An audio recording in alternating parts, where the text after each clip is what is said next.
표정들이 좀 달라 보입니다. 추석 잘 보내셨습니까? 예수님께서 제자들에게 내가 이제 너희 곁을 떠날 때가 되었다 이렇게 말씀을 했을 때 제자들은 다 같이 근심했습니다. 이런 제자들을 향하여 주님께서 말씀합니다. 너희는 마음에 근심하지 말아라. 하나님을 믿으니 또 나를 믿어라. 내가 너희를 위하여 거처를 예비하러 가노니 너희를 위해서 거처를 예비하면 너에게로 다시 와서 너희를 내게로 영접하여 나 있는 곳에 너희도 있게 하겠다.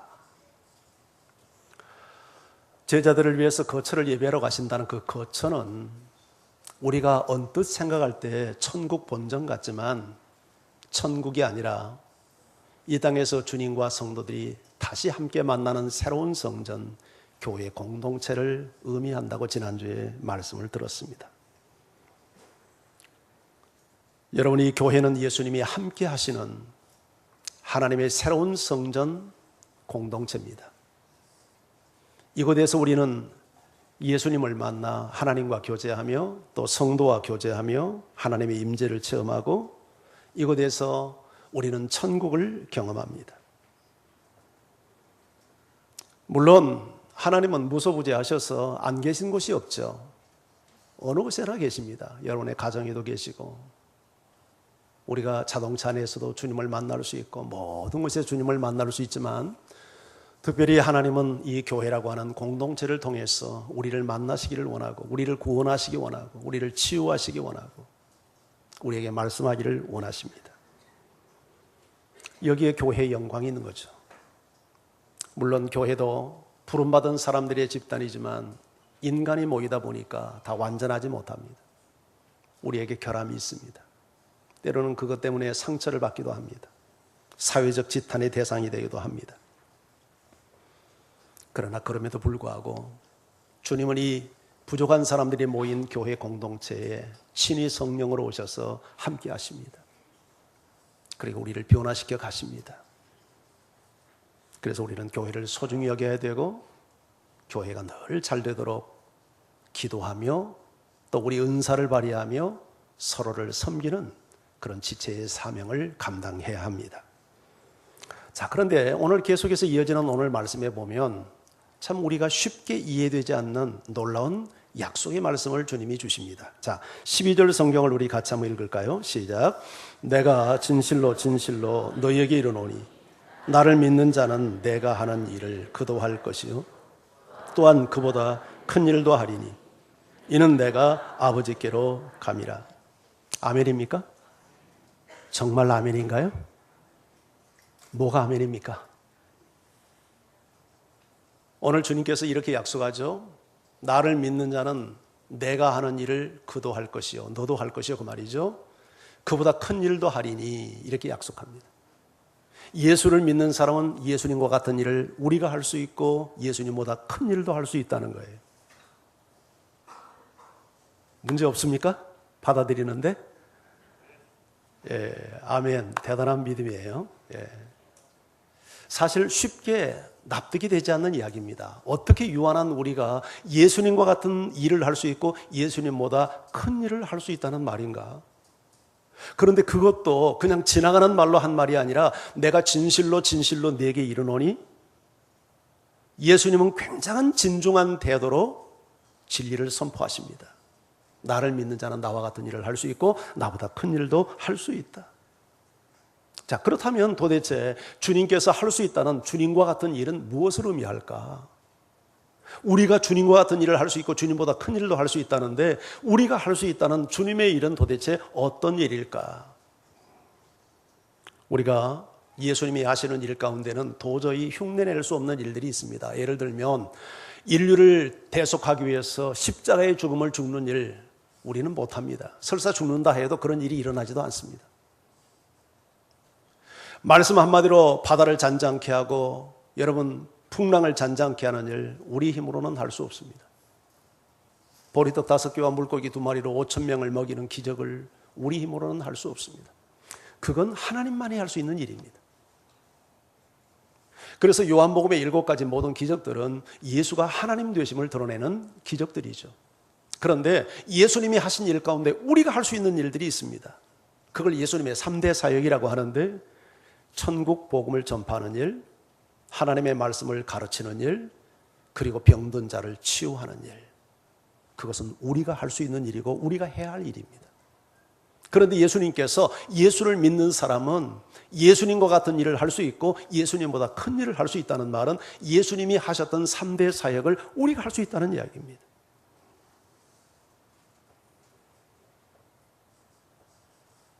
그런데 그렇다면 예수님이 하시는 일을 우리가 할 수 있다는 거 이해하는데, 예수님보다 큰 일을 할 수 있다는 것은 도대체 무슨 말인가? 예수님보다 우리가 더 능력이 많다는 얘기인가? 예수님보다 더 위대한 일을 할 수 있다는 얘기인가? 그렇지는 않습니다. 우리는 예수님보다 더 능력이 탁월할 수 없고 예수님보다 결코 위대할 수 없습니다. 그러나 예수님이 하신 일 가운데 양적인 면에 있어서 예수님보다 큰 일을 할 수 있습니다. 예수님보다 많은 일을 얼마든지 할 수 있습니다. 실제로 제자들이 예수님보다 큰 일을 행했습니다. 예수님이 지상에 계시는 동안 3년 사역을 통해서 예수를 확실하게 믿었다 말할 수 있는 사람은 120명에 불과합니다. 그러나 베드로는 한 번 설교할 때 3,000명이 회심을 합니다. 베드로가 예수님보다 큰 일을 했습니다. 예수님은 이 땅에 오셔서 사역을 할 때 팔레스타인의 경계를 한 번도 넘어본 적이 없었습니다. 그러나 바울 사도는 국경을 넘어 소아시아에 가서 복음을 전했고 유럽까지 가서 복음을 전했고 수를 셀 수 없는 많은 사람을 예수 믿게 했고 많은 교회를 세웠습니다.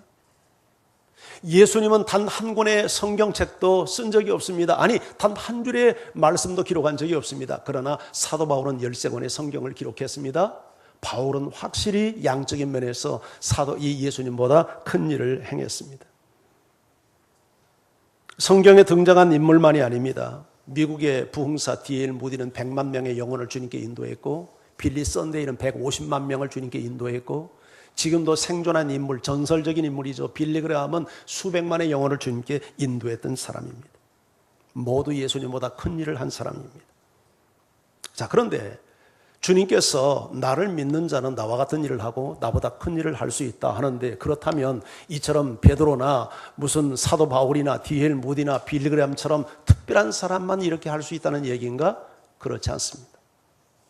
예수를 믿는 사람은 누구나 이와 같은 일을 할 수 있다는 약속이 오늘 본문의 약속입니다. 이것은 놀라운 흥분할 만한 약속이 아닐 수 없습니다. 그런데 실질적으로 우리의 삶을 보면 그렇지 못합니다. 왜 그러냐면 원수 마귀가 우리에게 바로 속이고 있기 때문입니다. 우리의 마음을 속입니다. 우리의 생각을 속입니다. 믿음을 속입니다. 네가 뭔데? 너는 인간인데 네가 어떻게 예수님과 같은 일을 할 수 있어? 말도 안 돼. 꿈도 꾸지 마. 그래서 많은 그리스도인들이 예수님의 약속이 있음에도 불구하고 엄두도 내지 못한 채 영적 무기력에 빠져서, 영적 침체에 빠져서 어떤 일도 시도하려고 들지 않는, 이것이 오늘날 우리 성도들의 모습이 아니겠습니까? 이건 결코 하나님의 뜻이 아니며 정상적인 신앙생활의 모습이 아닙니다. 미국에 한 농부가 있었습니다. 이 사람은 부모로부터 엄청난 어마어마한 땅을 물려받았습니다. 그러나 그가 받은 땅의 대부분은 농사를 지을 수 없는 불모지였습니다. 황무지였습니다. 나무도 심을 수 없었습니다. 버려진 땅이었습니다. 그런데 어느 날 한 젊은이가 이 농부를 찾아와서 자신은 지질학자인데 이 땅을 좀 연구하고 싶은데 사용을 할 수 있도록 허락해달라고 요청을 했습니다. 농부는 그 땅을 농사도 지을 수 없고 나무도 심을 수 없는 버려진 땅이기 때문에 그렇게 하라고 허락을 했습니다. 얼마 후에 이 젊은이는 커다란 기계를 갖다가 그 땅에 놓더니 땅을 파기 시작을 합니다. 얼마쯤 팠을까? 얼마 지난 후에 그 땅 속에서 시커먼 액체가 솟아서 나옵니다.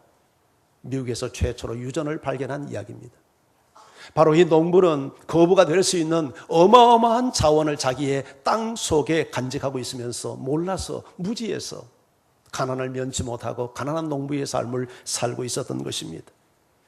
어쩌면 오늘 예수 믿는 우리의 모습이 그와 같지 않나 싶습니다. 예수님은 분명 나를 믿는 자는 나와 같은 일을 하고 나보다 큰 일도 할 수 있다, 이렇게 약속을 해주시고, 그것도 그냥 한 말이 아니라 내가 진실로 네게 이르노니 이와 같은 일을 할 것이라고 분명하게 약속을 해 주셨음에도 불구하고 오늘날 많은 성도들은 아무것도 하지 못하는, 할 수 없다고 단념하고 영적 무기력에 빠져서 우리는 어떤 일도 시도하지 않는 이런 모습을 봅니다. 자, 그렇다면 어떻게 우리는 이 어마어마한 하늘의 능력을 내 것으로 소유할 수 있을까요? 오늘 예수님은 세 가지 방법을 우리에게 소개하는데, 그 첫 번째는 예수를 믿는 자가 할 수 있다, 이렇게 말씀을 합니다. 자, 우리 12절 말씀을 다시 한번 읽어볼까요? 시작. 내가 진실로 너희에게 이르노니 나를 믿는 자는 내가 하는 일을 그도 할 것이요 또한 그보다 큰 일도 하리니. 여러분, 내가 하는 일을 그도 할 것이요 또한 그보다 큰 일을 할 수 있으리라. 누가 그렇게 할 수 있다고 말하는 겁니까? 나를 믿는 자죠. 키는 거기에 있잖아요. 우리가 예수님과 같은 일을 하고 예수님보다 큰 일을 할 수 있는 그 키가 어디에 있냐면 나를 믿는 자. 우리말 성경은 단순히 나를 믿는 자 이렇게 되어 있지만 영어 성경을 보면 조금 포인트가 달라집니다. 나를 믿는 자는 누구나입니다. 누구나. 나를 믿는 자, 예수를 믿는 사람은 누구나, 예수를 믿는 사람은 모든 예수 믿는 사람들이 예수님과 같은 일을 할 수 있고 예수님보다 큰 일을 할 수 있다고 약속을 하고 있는 것입니다. 자, 그렇다면 우리가 여기서 한 가지 풀어야 될 문제가 있는데, 그러면 예수 믿는 게 뭔데 하는 우리가 답을 좀 얻어야 되겠죠. 우리 다 같이 예수 믿는데 왜 우리에게는 이런 능력이 나타나지 않는가? 그러면 예수님이 나를 믿는다고 하는 그 나를 믿는다는, 예수 믿는다고 하는 정의가 뭔가, 이런 부분에 대한 우리가 개념 정리를 좀 할 필요가 있다고 봅니다. 여기서 예수를 믿는다고 하는 것은 단순히 세례받는다, 신앙 고백한다, 이런 차원의 이야기가 아닙니다. 여기서 예수를 믿는다고 했을 때 이 예수를 믿는 것은 우리가 예수님을 신뢰하는 것인데요, 성경에서 말할 때 우리가 내일 아침에도 첫 시간에 우리가 요한복음 1장 12절을 통해서 예수 믿는 것이 무엇인가를 여러분에게 좀 더 구체적으로 설명하려고 합니다만은, 예수를 믿는다고 하는 것은 예수 그리스도를 내 자신 속에 내 인생의 주인으로 받아들이는 사건입니다. 여러분, 이것은 엄청난 일입니다. 그리고 어떻게 보면 예수 믿는 일은 가장 힘들고 어려운 일입니다. 왜냐하면 자기 포기가 없이는 예수를 받아들일 수 없기 때문이죠. 예수를 믿는다는 것은 예수 그리스도를 내 인생의 주인으로 받아들이고 예수 그리스도의 주인 앞에 무릎을 꿇고 주인 되신 예수님의 통치를 받고 그분의 다스림을 받는다는 얘기예요. 이게 예수 믿는다는 얘기거든요. 교회 다닌다든지 세례 받는다든지 내가 신앙 고백했다든지 그런 어떤 교리적 선언을 의미하는 게 아니라, 예수를 믿는다는 것은 예수님을 내 인생의 주인으로 받아들이고 주님과 내가 연합되어져서 늘 그분의 통치 아래 사는 것입니다. 요한복음 15장에서 예수 믿는 것을 이렇게 설명합니다. 나는 포도나무요 너희는 가지다. 너희가 나를 떠나서는 아무것도 할 수 없다. 가지가 포도나무를 벗어나면 열매를 맺을 수 없죠. 생명을 잃죠. 그러나 가지가 포도나무에 붙어 있다는 것은 포지션의 문제가 아니지 않습니까? 이것은 관계의 문제죠. 가지와 포도나무가 서로 생명의 관계를 맺고 나무가 공급해주는 수분과 양분을 계속 공급받는 생명의 교제가 일어날 때 가지가 나무에 붙어 있는 것이 되고, 이러한 가지는 열매를 맺는 것이지 단순히 위치상 함께 있다고 열매 맺는 게 아니잖아요. 예수를 믿는 것도 마찬가지죠. 내가 예수님과 내가 서로 연합되어져서 생명의 관계를 맺고 예수님으로부터 날마다 그분의 통치를 받아들이고 예수님의 말씀하시면 내 마음에 맞지 않아도 내 상식에 어긋나도 순종하고 무릎 꿇고 그분을 따라 살면 예수님과 같은 일을 할 수 있고 예수님보다 큰 일도 할 수 있다는 거예요. 아멘입니까? 왜 우리가 이렇게 신앙생활하면서 무기력합니까? 왜 이렇게 우리는 말씀 앞에 순종이 잘 안 됩니까? 우리는 왜 형제를 용서하지 못합니까? 왜 우리는 형제를 사랑하지 못합니까? 더군다나 우리는 입 한 번 열어서 사람들에게 복음을 전하지 못합니까? 왜 하나님의 말씀을 사람들에게 나누지 못합니까? 왜 우리 속에 누군가를 위해서 기도하면 능력이 나타나고 사람이 변화되는 치유의 역사들이 나타나지 않습니까? 내 안에 예수님의 다스림이 없기 때문이죠. 그러나 누구든지 나를 믿는 자는, 나를 내 인생의 구주와 주인으로 받아들이고 그분의 통치 앞에 무릎 꿇고 그분에게 순종하는 사람은 나와 같은 일을 하고 나보다 큰 일도 할 수 있다. 이렇게 예수 믿는 여러분들 되기를 주의 이름으로 축원합니다. 그럴 때 우리가 주님과 같은 일을 하고 주님보다 큰 일도 할 수 있는 이런 놀라운 기적을 체험하게 되는 것이죠. 자, 두 번째, 어떻게 우리가 주님과 같은 일을 하고 주님보다 큰 일을 할 수 있는가? 성령의 도움으로 그와 같은 일을 할 수 있다고 말씀합니다. 자, 우리 12절 성경을 다시 한번 읽습니다. 함께요, 시작.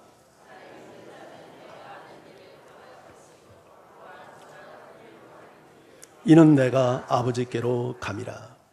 자, 예수님이 이렇게 말씀합니다. 나를 믿는 자는 내가 하는 일을 하고 또 나보다 큰 일도 한다. 왜냐하면이죠. 어떻게 우리가 그 일을 할 수 있냐면, 이는 because, 왜냐하면 내가 아버지께로 가기 때문이다. 예수님이 우리 곁에 계셔야 주님과 같은 일을 할 수 있을 것 같은데, 주님이 아버지께로 가버리는데 왜 우리가 어떻게 주님과 같은 일을 할 수 있단 말이죠? 계속되는 예수님의 설명을 들어보면 이해가 됩니다. 자, 조금 내려가서 16절 성경 같이 한번 읽습니다. 자, 16절을 읽습니다. 시작. 내가 아버지께 구하겠으니 그가 또 다른 보혜사를 너희에게 주사 영원토록 너희와 함께 있게 하리니. 자, 예수님이 아버지께로 가면 아버지께 구하여 또 다른 보혜사를 너희에게 보내겠는데요. 그 보혜사가 오셔서 영원토록 너희와 함께 있게 하겠대요.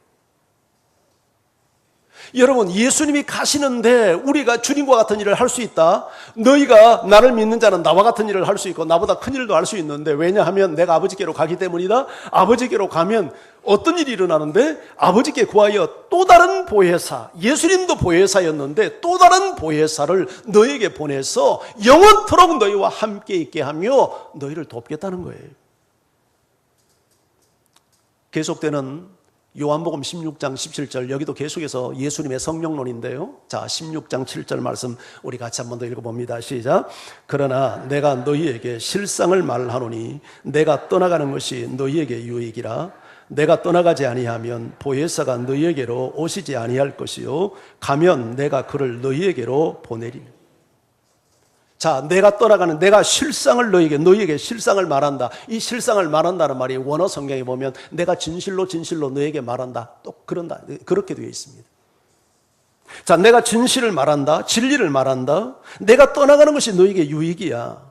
왜냐하면 내가 떠나가지 아니하면 보혜사가 너에게 오시지 않지만 내가 가면 내가 그를, 보혜사를 너에게 보낼 테니까 내가 떠나가는 것이 유익이야. 이 말이 무슨 말이에요? 육신의 몸을 가지고 계신 예수님이 우리와 함께 있는 것보다 영이신 보혜사가 오신 것이 낫다는 얘기죠. 자, 여기서 보혜사는 계속 누구를 의미합니까? 성령을 의미하죠.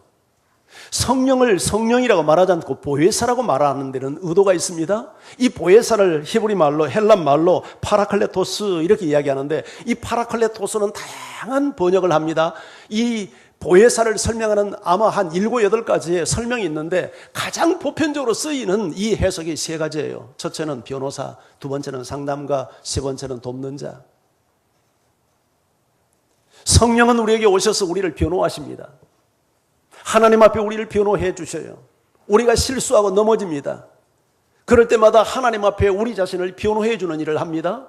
성령은 우리에게 오셔서 상담을 해줍니다. 지혜를 제공합니다. 하늘의 지식을 알게 합니다. 우리가 깨닫지 못했던 지혜를 분별하게 만듭니다. 그리고 성령은 우리의 도우미가 됩니다. 우리를 도와주십니다. 헬퍼가 되어주십니다. 그래서 예수님이 계시는 것보다 영이신 성령이 오셔서 훨씬 더 우리 교회를, 성도들을 잘 돕기 때문에 내가 있는 것보다 내가 가는 것이 너에게도 유익하다고 말씀을 하는 거예요. 스가랴서 4장 6절도 이렇게 말씀합니다. 같이 한번 읽어보죠. 시작. 만군의 여호와께서 말씀하시되 이는 힘으로 되지 아니하며 능력으로 되지 아니하고 오직 나의 영으로 되느니라. 여러분, 이 말씀은 하나님께서 스룹바벨에게 한 말인데, 스룹바벨은 이스라엘 백성들이 바벨론의 포로로 끌려갔다가 1차, 2차, 3차, 4차 귀환을 하는데 제1차 귀환을 할 때 스룹바벨이 지도자가 되어 돌아옵니다.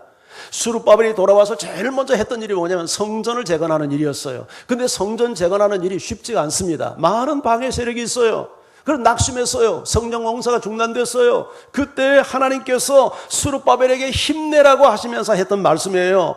네 힘으로 되지 않아. 네 능력으로 되지 않아. 오직 나의 영으로 되느니라. 나의 영이 누굽니까? 성령이죠. 성령을 의지해라. 성령으로 행할 거야. 성령으로 행하라. 네가 나의 영을 의지하면 네 골짜기가 평지가 되는 역사가 나타날 거야. 이렇게 지금 말씀하는 거예요. 어떻게 우리가 주님과 같은 일을 하고 주님보다 큰 일을 행할 수 있겠습니까? 내 힘으로 하는 게 아니라 성령으로 다시 오시는 그 성령을 의지하고 우리 주님, 그 성령을 의지해서 우리가 주님과 같은 일, 주님보다 큰 일을 행할 수 있단 말이죠. 자, 그렇다면 우리가 할 일이 뭐겠어요? 성령을 사모해야 되겠죠. 나를 돕기 위해서 내 곁에 계신, 내 안에 계시는 성령을 인지하고 보이지 않는 영이지만 그분을 인식하면서 그분을 인격적으로 대우해드리고 그분과 교제해야 되겠죠. 교통해야 되겠죠. 성령님, 이런 경우에 어떻게 해야 할까요? 성령님, 제가 지혜가 필요합니다. 말씀해 주세요. 성령은 모든 진리의 영으로 우리를 모든 진리 가운데로 인도해 갑니다. 실수하지 않게 합니다. 정도를 걷게 만들어 줍니다. 하늘의 은사를 줍니다. 능력을 공급해 줍니다. 성령은 우리를 돕는 완벽한 하나님이십니다. 할렐루야.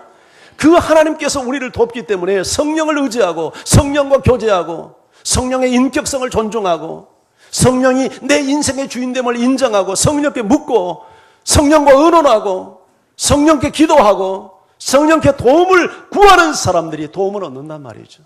그래서 주님과 같은 일을 하고 주님보다 큰 일도 할 수 있다는 거예요. 내가 하는 일이 아니죠. 마지막 세 번째, 기도함으로 주님과 같은 일을 할 수 있고 주님보다 큰 일을 할 수 있다고 말씀을 합니다. 자, 오늘 13절, 14절 같이 읽습니다. 시작. 너희가 내 이름으로 무엇을 구하든지 내가 행하리니 이는 아버지로 하여금 아들로 말미암아 영광을 받으시게 하려 함이라. 내 이름으로 무엇이든지 내게 구하면 내가 행하리라. 너희가 내 이름으로 무엇을 구하든지 내가 행하리라는 말이 두 번 반복됩니다. 두 번 반복되는 것은 확증의 의미가 있죠. 이것은 그냥 허튼 소리가 아니다. 이건 분명한 약속이다. 내가 너희에게 내 이름을 걸고 약속한다. 너희가 내 이름으로 구하라. 그리하면 내가 반드시 행하리라. 내가 행하리라. 네가 나에게 구하라. 내가 행하리라. 어떻게 우리가 주님과 같은 일을 하고 어떻게 우리가 주님보다 큰 일을 할 수 있습니까? 내 힘으로 행한 게 아니라 내가 주 앞에 기도하면 주께서 행하니까.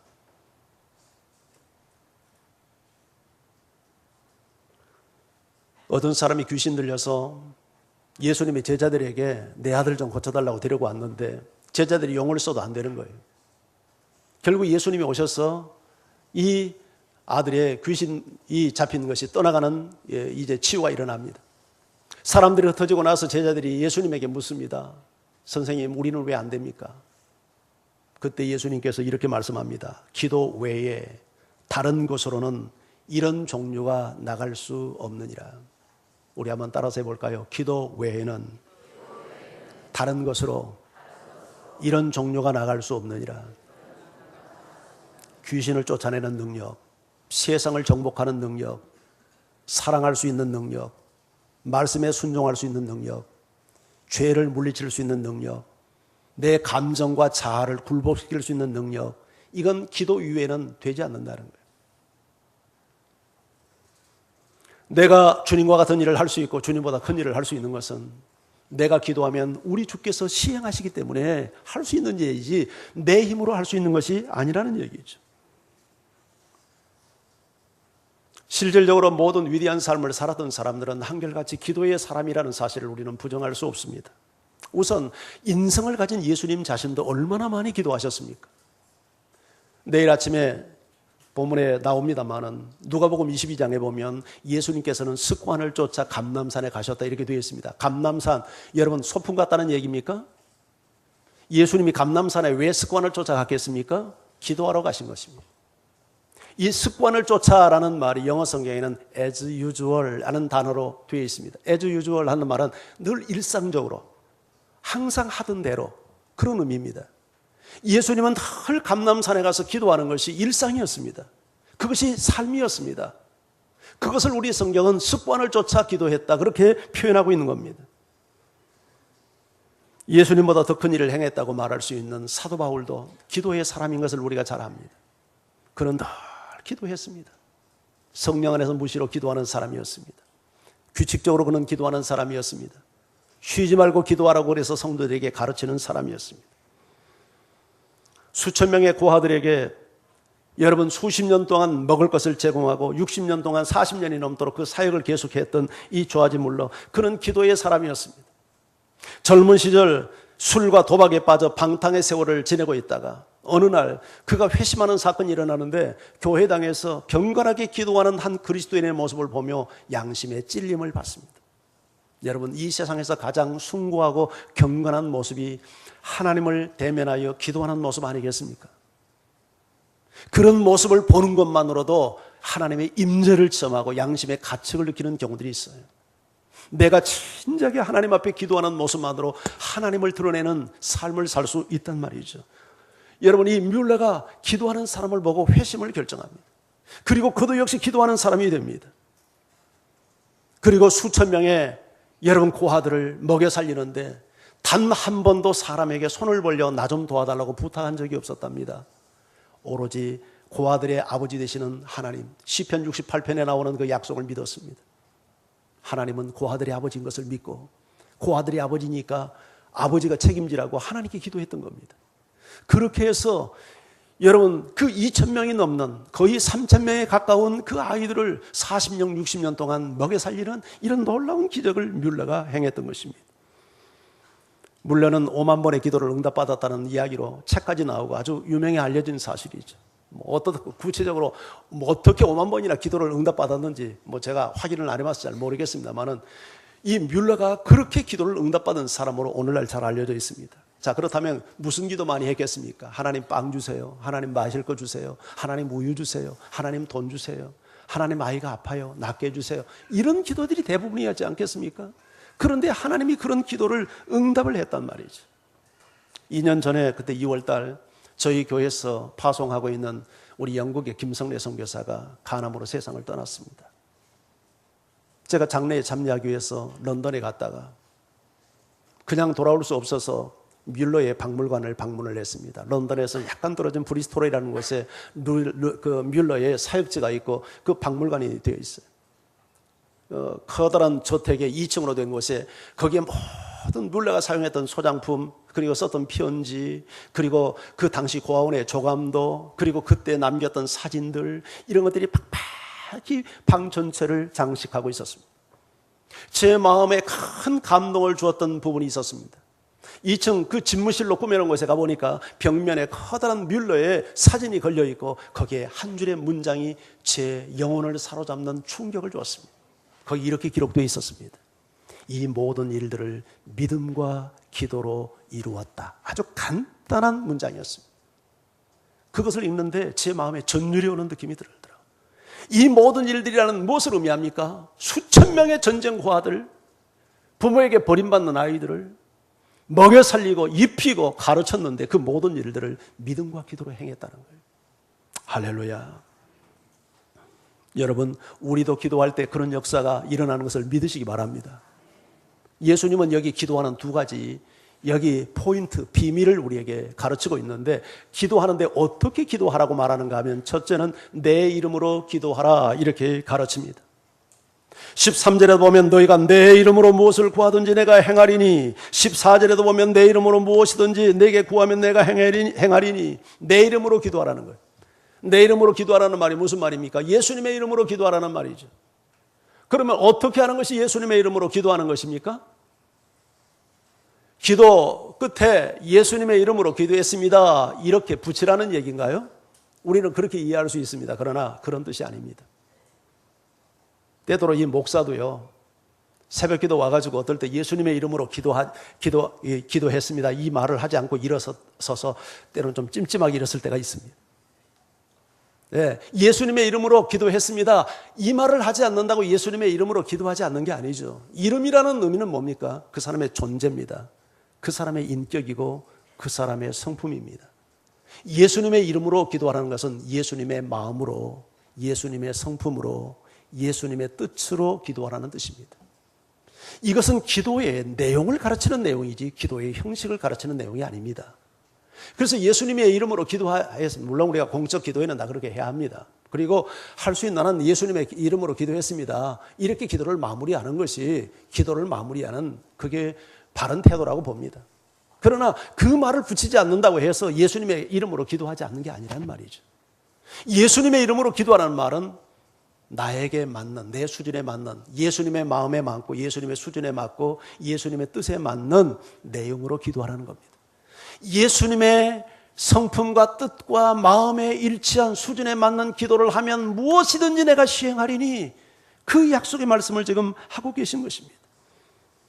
요한일서 5장 14절 15절 요한일서도 사도 요한이 기록했죠. 이 말씀도 우리 같이 한번 볼까요? 함께 읽습니다. 시작. 그를 향하여 우리가 가진 바 담대함이 이것이니 그의 뜻대로 무엇을 구하면 들으심이라. 우리가 무엇이든지 구하는 바를 들으시는 줄 안즉 우리가 그에 대해 구한 것을 얻는 줄을 또한 아느니라. 요한복음도 사도 요한이 기록을 했고 요한일서도 사도 요한이 기록을 했습니다. 오늘 요한일서 이 내용은 어떻게 보면 오늘 말씀에 대한 해석과 같은 참고서와 같은 말씀입니다. 오늘 이 본문에서 예수님은 너희가 내 이름으로 구하면 내가 시행하겠다 했는데 사도 요한은 그것을 어떻게 해석했냐면 그의 뜻대로 무엇을 구하면 들으심이라 이렇게 해석을 했어요. 그러니까 예수님의 이름으로 기도한다는 것은 예수님의 뜻에 맞는 하나님의 뜻에 맞는 기도를 해야 된다는 얘기죠. 자, 하나님의 뜻에 맞는 기도를 하려고 하면 이것이 하나님의 뜻일 거야. 그렇게 할 수는 없는 거잖아요. 하나님의 뜻은 하나님의 말씀을 통해서 계시되고 있기 때문에 우리가 성경을 통해서 하나님의 뜻을 발견하고 말씀을 묵상해서 하나님의 마음을 알고 하나님의 뜻을 알아서 그래야 우리가 하나님의 뜻에 합당한 기도를 드리지 않겠습니까?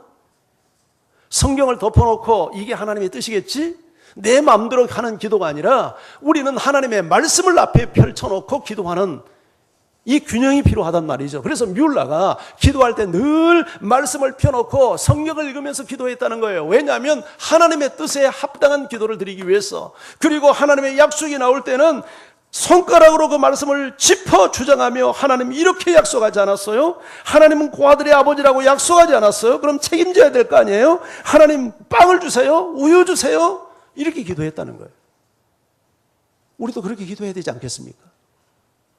막연하게 하는 기도가 아니라 우리가 예수님의 이름으로 합당한 기도를 드리려면 하나님의 뜻에 합당한 기도를 해야 되는데 그것은 하나님의 말씀을 이해하는 수준과 일치하겠죠. 그래서 여러분들이 하나님의 말씀을 읽고 듣고 큐티하고 늘 말씀을 붙들고 사는 이런 생활이 있을 때 하나님의 뜻에 합당한 기도가 될 거예요. 그렇지 않으면 본능적인 기도를 하고 말아요. 그렇지 않으면 우리의 욕망에 치우치는 미신적인 기도의 수준에 머물고 말 거예요. 우리 기도라는 게 악을 쓴다고 좋은 기도가 되는 것 아니지 않습니까? 정말 기도가 응답되는 포인트는 예수님의 이름으로 기도하는 것이지 우리가 열심히 기도한다거나 악을 쓰며 기도하는 것이 포인트가 아니란 말이죠.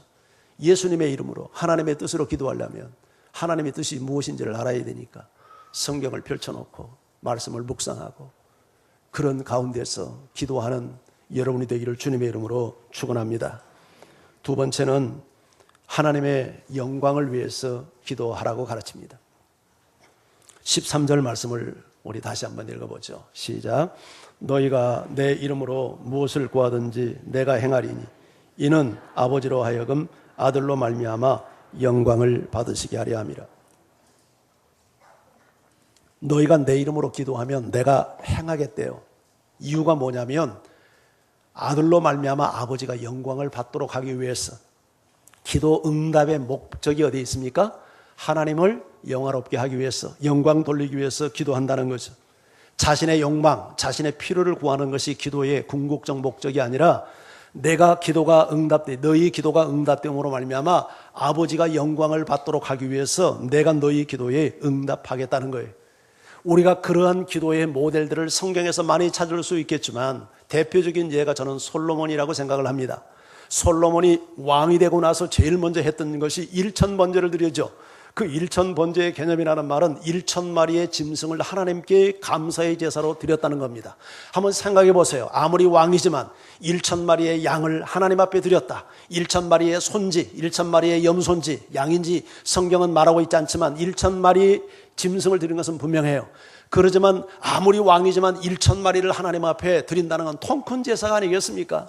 그런데 이 제사를 왜 드렸냐면 솔로몬은 원래 왕이 될 수 없는 사람입니다. 왜요? 서자니까요. 첩의 아들이니까요. 정실 부인이 내서 난 정실의 아들이 아니란 말이죠. 왕이 될 수 없는 사람이에요.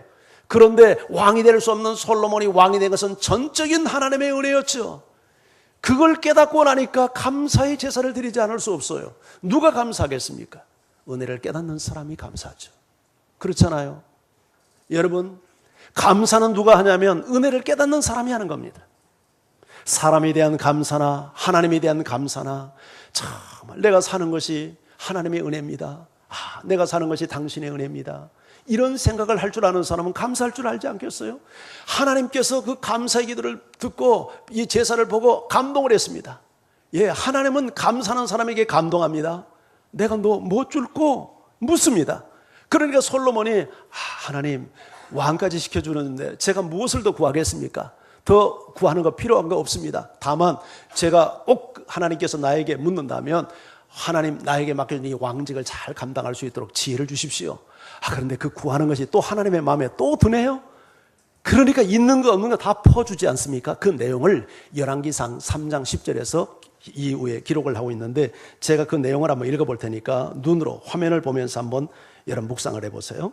솔로몬이 이것을 구하며, 이것을 구하는 것은 지혜를 구한 겁니다. 왕직을 잘 감당하기 위해서, 사명 감당하기 위해서. 그 말씀이, 자, 솔로몬의 그 구하는 기도 내용이 주의 마음에 든지라. 하나님의 마음에 맞았다는 얘기죠. 이해. 그래서 하나님이 그에게 말씀합니다. 네가 이것을 구하도다. 자, 자기를 위하여 장수를 구하지도 아니하고, 자기를 위하여 부도 구하지 아니하고, 자기 원수의 생명을 멸하기도 구하지 아니하고, 핵심 포인트가 어디냐면 너 자신의 욕망을 위해서 구하지 않는구나. 오직 무엇을 구합니까? 송사를 듣고 분별하는 지혜를 구하였으니, 송사를 듣고 분별하는 것은 왕의 직무입니다. 그 당시에는 왕이 재판을 했으니까 네가 왕의 직무를 잘 감당하기 위해서 지혜를 구하였으니 내가 네 말대로 하여 네게 지혜롭고 총명한 마음을 주노니 네 앞에도 너와 같은 자가 없겠고 네 뒤에도 너와 같은 자가 일어남이 없으리로다. 뭐가? 지혜가. 내가 또 네게 구하지 아니하는 부와 또 영광도 네게 주노니 네 평생의 왕들 중에 너와 같은 자가 없을 것이라. 여러분, 솔로몬이 이 왕이 될 수 없는 이 서자, 첩의 아들을 왕 삼아주신 하나님 감사해요. 1,000번째로 드리니까 하나님이 감동해서 예, 솔로몬 내가 너에게 뭐를 좀 주면 좋겠니? 하나님 필요 없어요. 꼭 주시겠다면 하나님이 이 부족한 거 왕 삼아주셨으니 내가 잘 분별해서 판단 잘할 수 있도록 지혜를 주세요. 그런데 그게 너무너무 하나님의 마음에 맞아요. 자기의 욕망을 구하잖아요. 자기의 어떤 이익을 구하잖아요. 자기 원수 멸하는 것도 구하잖아요. 오직 맡겨준 그 직무를 감당해서 하나님께 영광 돌릴 것을 구해요. 그러니까 하나님께서 솔로몬에게 구하는 지혜는 말할 것도 없고 그가 바라지도 않는 부귀와 영광까지 솔로몬이 하나님의 영광을 드높이니까 하나님이 솔로몬의 영광을 드높여주는 이런 놀라운 응답을 주신단 말이죠. 할렐루야. 우리가 기도의 목적이 어디 있어야 되겠습니까? 내 이름을 내고 내 영광 드러내기 위해서 기도하는 게 아니라 하나님의 명예를 드높이고 하나님의 이름을 존귀히 여기고 하나님을 영화롭게 하고 이것이 내 인생의 궁극적인 목적이 되고 내 삶의 목표가 되고 내 기도의 제목이 되어지고 내 존재는 목적이 되고 돈을 버는 목적이 되고 공부하는 이유가 되고 가정을 꾸려가는 이유가 되고 직장 생활하는 이유가 될 때 하나님은 감동해서 그 사람의 이름을 드높여주고 그 사람의 영광을 드높여주는 보너스 축복 하나님께서 허락할 줄 믿습니다. 뮬러는 이런 말을 했습니다. 1시간 기도하고 4시간 일하는 것이 기도 없이 5시간 일하는 것보다 훨씬 더 효율적이다. 기도의 사람만이, 기도의 경험을 한 사람만이 할 수 있는 얘기 아니겠습니까? 하루 1분이라도 기도하지 않는 사람은 하나님을 믿지 않는 불신자일 것이다. 하루 5분 기도하는 사람이라면 아마 초신자일 것이다. 그러나 하루 10분에서 20분 정도 기도하는 사람이라면 성도라고 말할 수 있다. 그리고 하루에 30분에서 1시간 이상 기도하는 사람은 하나님의 약속을 믿는 믿음의 사람이라고 할 수 있고, 하나님은 이런 사람을 통해 위대한 일을 행하실 것이다. 아멘. 매일같이 아무리 못해도 30분에서 1시간 이상 하나님 앞에 독대하는 시간을 가져보십시오. 하나님은 그런 사람을 통해서 당신의 위대한 일을 행할 것입니다. 누가 예수님과 같은 일을 할 수 있고 누가 예수님보다 큰 일을 할 수 있겠습니까? 예수를 믿는 자입니다. 신앙 고백하는 자가 다른 말의 의미가 아니라 예수 그리스도를 내 인생의 구주로 모시고 주인으로 모시고 그분의 다스림 앞에 굴복할 줄 아는 사람. 누가 예수님과 같은 일을 할 수 있습니까? 성령을 의지하는 사람. 나를 돕기 위해서 나의 보혜사로 내 곁에 오셔서 언제나 부르면 달려와 나를 돕도록 스탠바이 하고 계시는 성령님을 인정하고 그분과 교제하고 그분과 소통하면서 그분께 문제를 아뢰고 지혜를 구하고 능력을 구하는 사람이 예수님과 같은 일을 할 수 있고, 누가 예수님과 같은 일을 할 수 있습니까? 예수님의 이름으로 기도하는 사람. 너희가 내 이름으로 구하면 내가 시행하리니. 왜냐하면 아버지가 영광을 받으시게 하려 함이라. 어떻게 기도해야 됩니까? 예수님의 이름으로 기도해야 되겠죠. 예수님의 마음에 합당하게, 예수님의 뜻에 맞게, 예수님의 수준에 합당한 기도, 그리고 하나님의 영광을 위해서 기도할 때 하나님은 우리를 통해서 이 놀라운 일을 행하실 줄 믿습니다. 내일 아침부터 우리가 특세가 시작이 됩니다. 특세는 1년에 우리가 한 서너 차례 합니다만은 이번 후반기 특세, 여러분들에게 무너진 새벽기도의 재단이 다시 수축되는 기회가 되기를 원합니다. 오늘 주신 말씀 그대로 내가 기도를 통해서 하나님의 위대하심을 경험해보는 이런 기회가 되기를 바랍니다. 그래서 여러분, 오늘 저녁부터는 우리가 좀 미디어 금식도 하시고 가능하면 일찍 주무시고 전부 다 알람을 준비하셔서 여러분 아침 일어나야 될 시간에 정확하게 시간을 맞추고, 나는 저기 먼 곳에 있어서 나는 해당되지 않겠지, 그런 마음 갖는 사람 한 분도 없기를 바랍니다. 이것이 정말 성령이 주는 마음인지 진단해 보시고, 거리와 상관없이 우리가 닷새 동안 온 교회가 총출동해서 새벽을 깨우고 함께 부르짖을 때 하나님께서 우리의 기도를 들으시고 하늘 문을 여시고 응답해 주시고 우리의 기도를 통해서 우리 주께서 행하시는 이런 놀라운 영광을 우리가 함께 경험해보는 그런 시간이 되기를 원합니다. 할렐루야, 아멘. 우리 다 같이 찬양하면서 주 앞에 함께 나갑니다.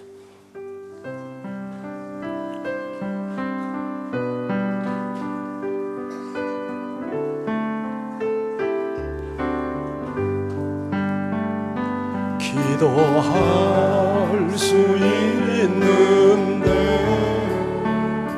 왜 걱정하십니까?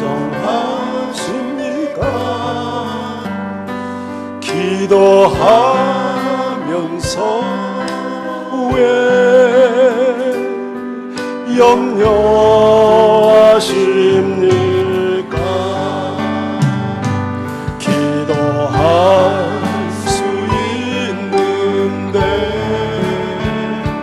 왜 실망하십니까?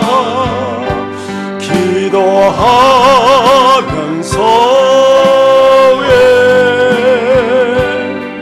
방황하십니까? 기도할 수 있는데 왜 걱정하십니까? 내게 주신 음성으로 기도할 수 있는 주님의 음성으로 받으세요. 왜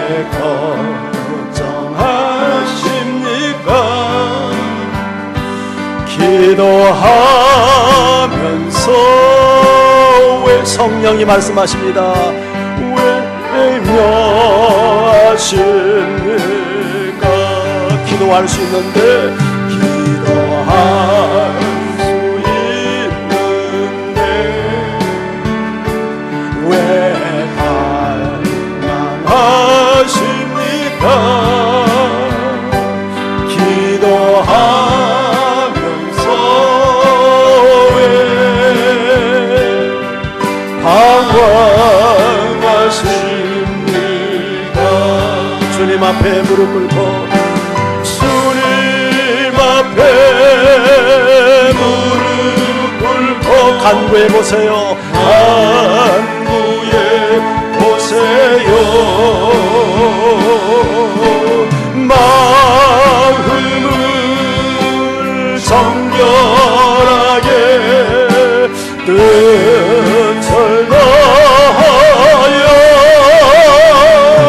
기도할 수 있는데 왜 걱정하십니까? 기도하면서 왜 염려하십니까?